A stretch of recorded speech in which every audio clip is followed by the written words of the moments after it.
আমার নির্বাচনী এলাকায় কক্সবাজার শহর, কক্সবাজার সদর, রামু এবং ঈদগাঁও উপজেলা। ঈদগাঁও উপজেলাটা নতুন হয়েছে মাননীয় স্পিকার 2021 সালে। এটা আমাদের দেশমাতা বেগম খালেদা জিয়ার নির্বাচনী প্রতিশ্রুতি ছিল সেই সময়। পরে 1921 সালে এটা প্রতিষ্ঠিত হয়। আজ অবধি কোনো প্রশাসনিক ভবন সেখানে নাই। ইউনো অফিসটা আপনার ভাড়া বাসায়, ইউনো অফিসটা এবং সব চলতি দায়িত্ব যা আছে কক্সবাজার সদর থেকে, রামু থেকে সব চলতি দায়িত্ব। এখানে কোনো ফায়ার স্টেশন নাই, হেলথ কমপ্লেক্স নাই এবং সব ভাড়া বাসায় থাকে। সেই কারণে কেউ সেখানে উপজেলায় থাকতে চায় না।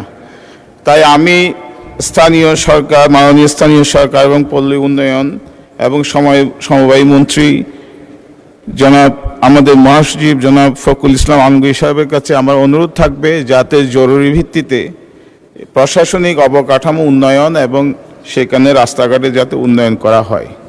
এটা একটা ঐতিহাসিক জায়গা এবং খুব অর্থ সমৃদ্ধ জায়গা। এখানে প্রায় প্রতি ঘর থেকেই আপনার সবাই বিদেশে থাকে, ফরেন রিমিটেন্স পাঠায়, ফরেন রিমিটেন্স যোদ্ধা সকলেই। আর এখানে চিংড়ি জমি, লবণ জমি এসব আছে।